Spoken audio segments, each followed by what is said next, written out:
Rose, kumusta yung balikat mo? Okay ka na ba? Oo, okay na daw. Sabi nung doktor, pwede ko na daw tanggalin yung sling.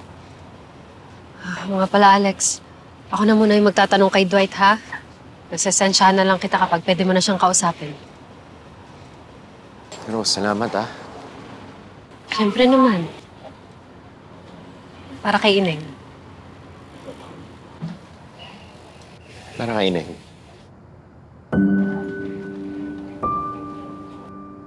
Tara.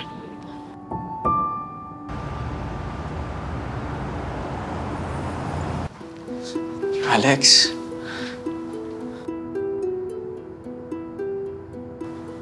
Hindi ako pumatay sa kapatid mo.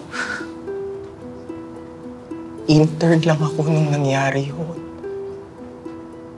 Tsaka hindi nila ako pinapayagang mag-drive kapag out of town.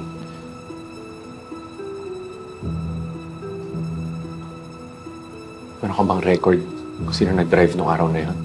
Hindi kami nagtatago ng record ng ganong katagal. Pero may suspecha ako kung sinong pumatay sa kapatid mo.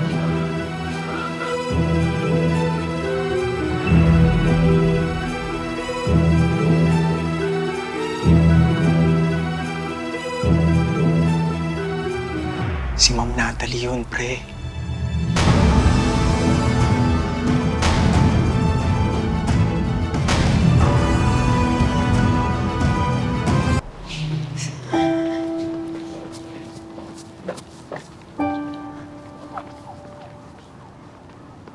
Rose, ano, kaya ba natin gawa ng paraan yung sinabi ni Dwight? Pwede naman, pero Alex, labas na tayo doon. Kailangan yung abogado niya yung makapag-coordinate sa mga pulis.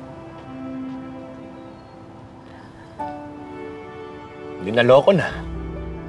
Alam naman natin kung gaano kalakas yung tera sa mga pulis eh. Rose, baka naman ay magawa tayo para mabraso mo yan. Alex, mahirap na eh. Meron tayong mga procedures na kailangan sundin. Meron tayong mga protocols na kailangan sinusunod. Kundi, baka mamaya mas lalo pa tayong magkaroon ng problema.